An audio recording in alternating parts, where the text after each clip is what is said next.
ኢንተርቪው ላይ የመንፈስ እንስሳሽ ወይም ስፒሪት አኒማልሽ ምንድነው ተብዬ ተጠይቄ ነበር ብያችኋለሁ። እንዴት እሱን መመለስ እንደምትችሉና ምን አትበሉ ብዬ የማስበውን ነገር እናውራበት። So, you guys, this is not the very first weird question that I've ever been asked. Why is a manhole round? How many golf balls can you fit in a New York taxi cab? አንድ ዶሮና አንድ በግ መንገድ ሲያቋርጡ እንዴት አድርገው ያቋርጣሉ? All these are weird questions that people could ask you እና እኔ ተጠይቄ የማውቃቸው ማለት ነው።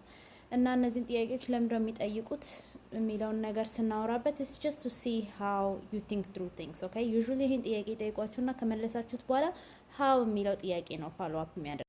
So, it's not about getting the answer correct.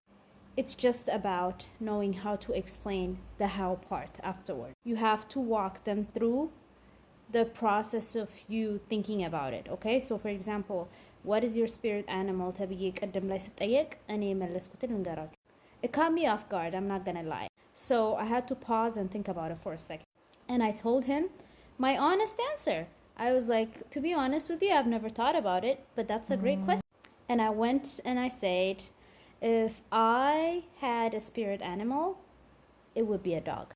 And he proceeded to ask me why. And I said, because a dog's character is something that I aspire to.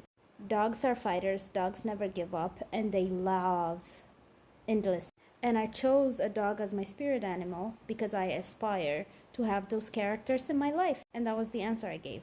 So, yeah, እንደዚህ አይነት weird ጥያቄዎችን ሲጠይቋችሁ, yeah, it's okay to be to be caught off guard. You can explain that. ከዛ በኋላ ግን ለምን ያንን መልስ እንደመረጣችሁት መናገር ማለት ነው. That's all. I hope this is helpful. Bye.